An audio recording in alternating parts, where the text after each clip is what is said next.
Hello everyone. How are you today? Welcome to another family strategy with a family life strategist. Praise Forward is my name. Everybody knows that, hey, when it comes to family strategy, I am the best that exists. It's no longer bragging, it's been confirmed based on how my innovations have traveled across the globe.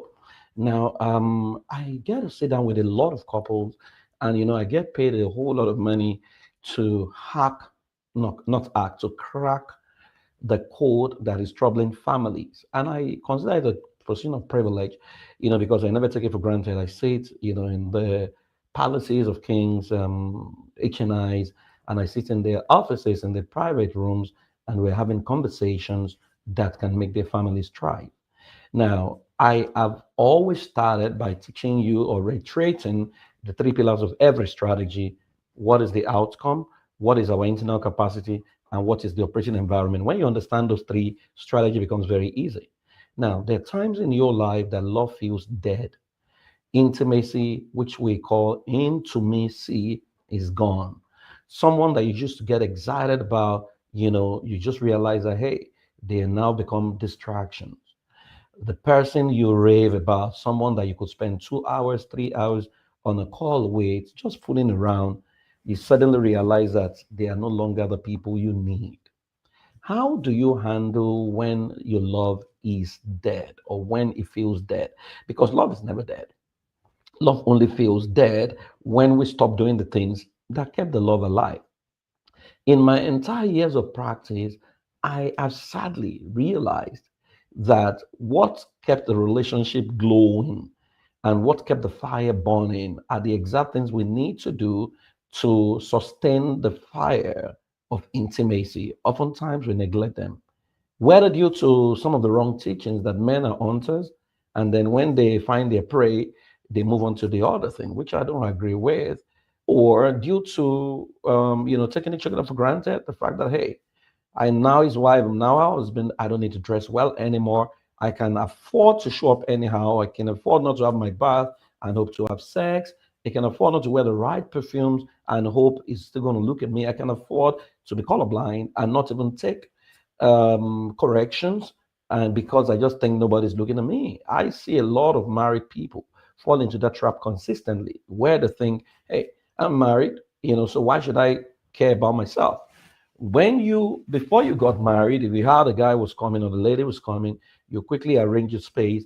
You wanted them to meet the place tidy. You wore the best perfume. You had your bath. You put on your best attire, regardless of how cheap it was then. So how come now that you're married to him or you're married to her, you no longer prioritize those things? You no longer, shave properly.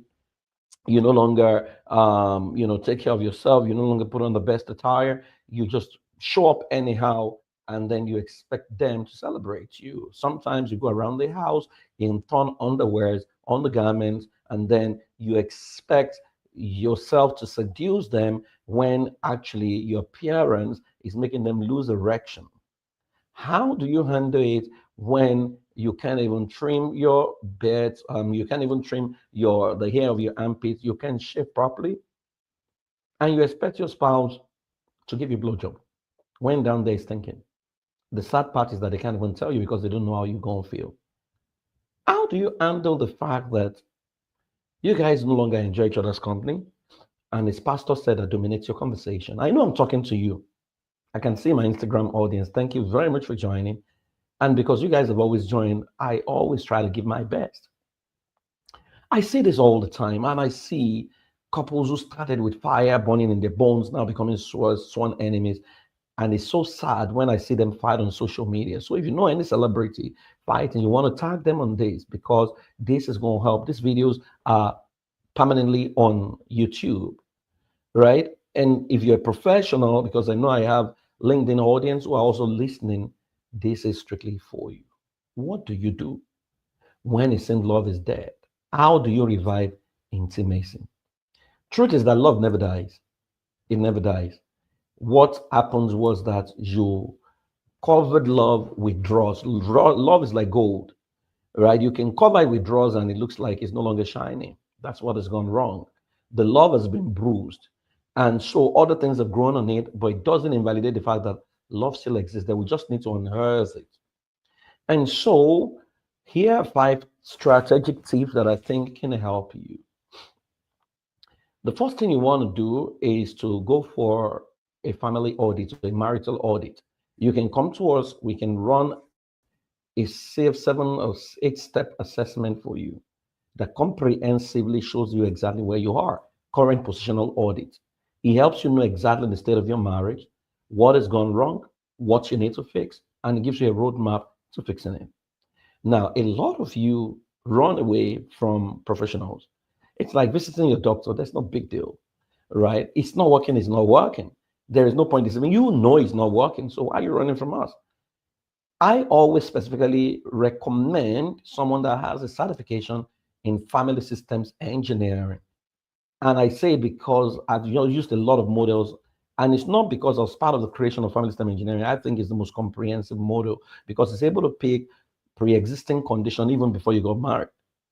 So you want to do that to know exactly where you are. I've done a marital checkup for a couple, and the man scored 81%, which means marriage was instead of bliss. The wife scored 11, which means she's on her way out of the marriage. I instinctively asked her if she was thinking of divorce, and she wanted to tell me that 4 months before she had spoken to a divorce lawyer. He did not know. He was still testifying that they're in a great marriage. It was John Maxwell who said that if you're a leader, nobody's following you, you're only taking a walk. So when you do that audit, then you go back to your first connection story. How did you meet? What were the things that fascinated you about your partner? What were those things that you used to do? Right? Can you list the things you used to do when the love was aglow? Can you list them? Can you write them down? Some of those things are very mundane. They're very cheap, not so expensive. It's not a beautiful trips. It's a genuine heart, the genuine connection of your authenticity. Can you list those things? That's the first thing. And then you go and ask yourself, at what point did we decide to stop these things? You'll be shocked that there was no point you decided to stop. You just started to take each other for granted because you stopped communicating about what was important. You started talking about bills, how to pay house rent, how to do this. But you know that regardless of the bills, we are all we have. We all will have moments are what are the things we create, and moments is what we leave ourselves with. So go back to your first connection story. Just go on a walk and have conversations around how you met. Why did you guys get married? What attracted you to each other? What were the things you used to enjoy together? Start to do those things again. Number two, you want to schedule no pressure romantic days. I always, when I'm working on this with couples, I recommend the day you got married. Strike that day out of your calendar every month. Go on a date. Pick, alternate, do reality day. I mean, we teach that in core strategy. So you can hire me and I'll run you through what you need to do. But trust me, 60 days guaranteed your love is back alive, right? No romantic, I mean, no pressure romantic day. So if it's 16th of January you got married, make 16th of every month that romantic date. Where when you get off work, you go out. You can even sleep out. Get a nanny to sit with the children or bring grandma or bring someone while you're gone, right? Life can be so tough, activity driven, that we forget what matters. You want to do that again, right? And that's even number three. You want to figure out if you stop speaking the love language of your spouse. Because love has a semblance of death when we stop loving our spouses the way they want to be loved, right? And so if you have never run the assessment of love coach, you need to run it. You want to know whether your spouse responds to love through touch, through words, through gifts, through quality time, or through act of service. What I realize is that oftentimes many of us don't speak the love code of our spouses because of something that has happened. Maybe they hurt us in one way or the other. And so every time you fail to speak their love code, you expose their vulnerability because people bond with the people who speak their language. And so many of us don't make enough emotional deposit, but want to make withdrawals. And so I check, bounce it. And we realize that we've overdrawn our account and there's nothing to draw anymore. So learn to speak that love code because some people don't even know what these love codes are. I worked with a 25-year-old man who was close to divorce. And when we were doing the session, we realized that he was not speaking the love code of the spouse that's responsible for it. And he said, I didn't know that. What is that? was hearing it for the first time. And so we need to get back to that, especially if you want your marriage. Remember, in the strategy pillars, what do we want? Number four is to heal resentment through intentional conversation. Sometimes we've hurt each other and it's not been communicated. This notion of, oh, let's not talk about it, let's just pray about it and let God, let us move on. It never works. You want to create a moment, a space, we call it open day, where your spouse is free to say whatever they want to say the way they want to say it. The rule is nobody gets angry, nobody can gaslight the other. Whatever the person is saying cannot be used against the person that said it. You can't be defensive. And if what your spouse is talking about is significant, you need to change because the rule is not being right. The rule is doing what is right to save your marriage. And so healing is a process. And so you might want to get a professional. There's what we call, there's a therapy we call healing the inner child that will take people through. Some of us, the healing predated the marriage, and sometimes it's within the marriage. And so we need to create expanded awareness for you. So heal resentment through intentional conversation. And then we create a system for you that ensure there's an outlet, there's a space, an outlet where you guys can comfortably communicate grievances without carrying it over to the next week. And lastly, you want to create new memories together. When we ask people to talk about their past, they're talking about the pain. It's not only pain that is in your past. As a matter of fact, your past was not what you did 20 years ago. Your past was 11 minutes ago when this session started. That's your new past, right? Some of you had good moments yesterday that you didn't chronicle as your past. And so I'm going to give you a task, right? I want both of you to create a canvas or find a card paper and use different color pencils to list out, populate the entire card paper with different color pencils, writing the good moments you both have experienced individually and as a couple, right?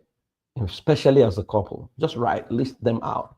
Now, you're going to pick each item, playing jazz, let jazz play at the background, and you're going to mutually think about them, right? First, think about them, then open your eyes and talk through them. How did we feel on that day? What did we wear, right? What are you doing? We call it memory recall. This is a key arc that will totally transform your marriage. You will thank me later for this, right? So those are the 5 hacks that can help you rekindle your love. You do this and let me know. Don't forget, drop the comments on YouTube. The video is available only on YouTube and on LinkedIn. Go drop the comment. Let me know how you feel. Let me know how this is helping you. I am your favorite family life strategist. And don't forget, you can heal yourself as a family. You can build an incredible family. I mean, we have distributed a number of copies of the family combo. The testimonials are mind blowing. If you care about building a transgenerational family, of putting systems in place, of transforming your life forever, of bonding with your children, or of recovering a child who is troubled, guaranteed within 90 days, you can order the family combo. It's been made affordable for you. Trust me, the testimonies are mind blowing. I'm going to invite some of them to, maybe in some of the sessions, if they're comfortable, to come and share how this is transforming their lives. Hey, wherever you are, 2 books are going to be shipped to you, and you have access to 3 courses that you can do. I mean, it brings both of you together. It makes you ask critical questions, but it gives you a framework and a roadmap and a blueprint to creating the life of bliss that you truly desire. And if you want me to work with your family, you can scan the Building an Intelligent Family, or use the Calendly to schedule a clarity call, and then let's see how we can support you, or slide into my DM, or send me a mail, admin@praisforwardtech.com or praisforward@gmail.com, and then let's see how we can work together and how we can help you build the best system for your bliss. Right? I work with a number of fantastic coaches, some of the best across the globe, across various cultures, and together we will help you find the best pathway for you. I love you all, and I'll see you tomorrow. Thank you very much for those of you who have joined me every day in this family strategy session. Right? I love you. I celebrate you. Have a fantastic, hey, how my Instagram people, I see you. Thank you again for showing up for me today. I'll see you tomorrow. Till then, bye-bye. Go and rekindle your love life once again. Love still lives within you. Bye bye.